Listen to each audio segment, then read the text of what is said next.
एक वक्त की बात है। वीरपुर गांव में एक भाई और एक बहन रहती थी। भाई का नाम राजेश और बहन का नाम पिंकी था। राजेश बहुत ही आलसी था। वो कोई काम नहीं करता था। एक दिन पिंकी अपनी भाई से बोली, राजेश, तुम कुछ काम क्यों नहीं करते? जब देखो खेलते रहते हो।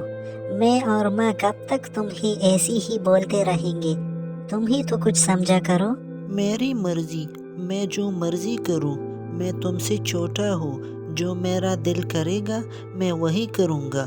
जब मेरा वक्त आएगा तब काम कर लूँगा। तभी राजेश की माँ आई। राजेश, ऐसे बात कर रहे हो तुम अपनी बहन से? चलो माफ़ी मांगो। वो तो तुम्हें सही कह रही थी। राजेश को गुस्सा आ गया और वो घर से बाहर चला गया। पिंकी भी राजेश को देखकर उसकी पीछे पीछे चली गई। तभी पिंकी बोली, राजेश, राजेश, इतने गुस्से से कहाँ जा रहे हो? मैं वन में जा रहा हूँ लकड़ी काटने। जब देखूँ तुम सब मुझे ताने मारते रहते हो। और इसी तरह पिंकी राजेश का पीछा करते करते वन में पहुँच गई।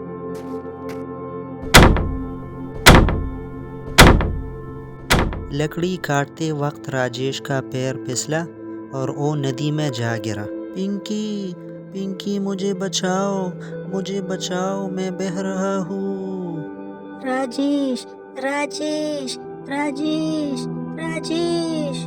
राजेश उसी नदी में बहता हुआ चला गया।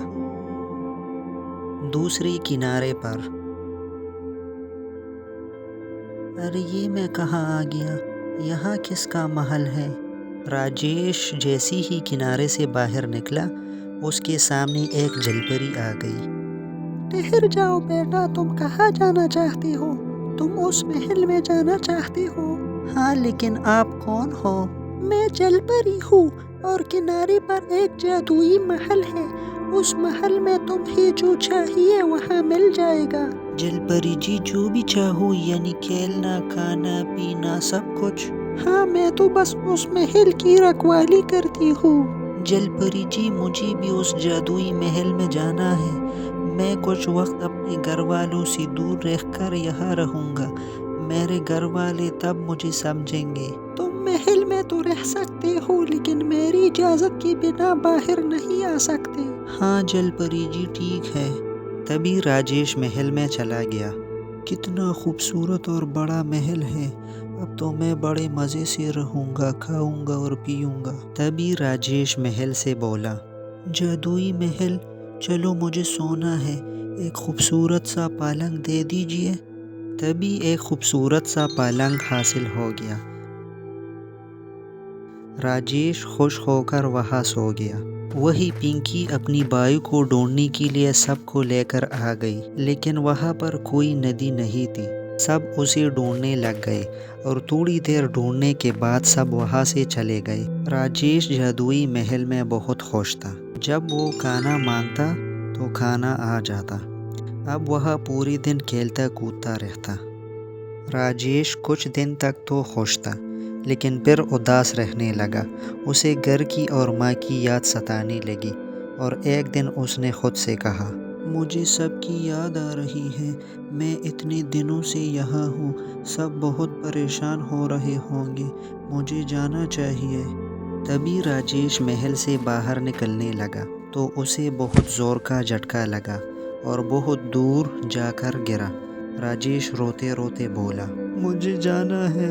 मैं यहाँ नहीं रह सकता। मुझे जाने दो, मुझे जाने दो। महल बोला, अब तुम यही रहोगे।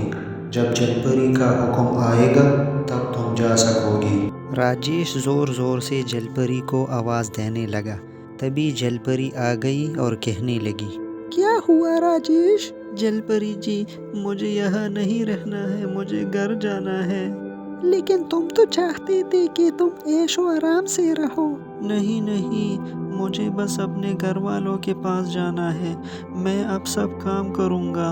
अपने घर वालों को शिकायत का मौका नहीं दूंगा। तभी जलपरी ने उसकी बात मानी और जादुई महल से उसे आज़ाद कर दिया। राजेश दौड़ते हुए अपने घर पहुंचा। वह सब आराम से अपना काम कर रहे थे। अरे राजेश, क्या हुआ? तुम तो अभी अभी बन गए थे ना।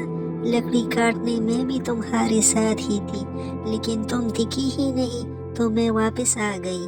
राजेश सोचने लगा, मैं तो काफ़ी दिन से घर से बाहर था, जादुई महल में था, लेकिन पिंकी ऐसा बोल रही है कि मैं अभी गया था।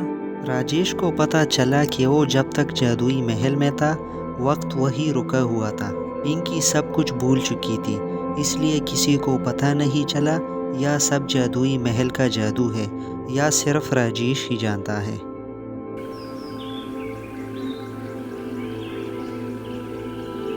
अगली सुबह जल्दी उठकर राजेश बाहर वन में लकड़ी काटने चला गया।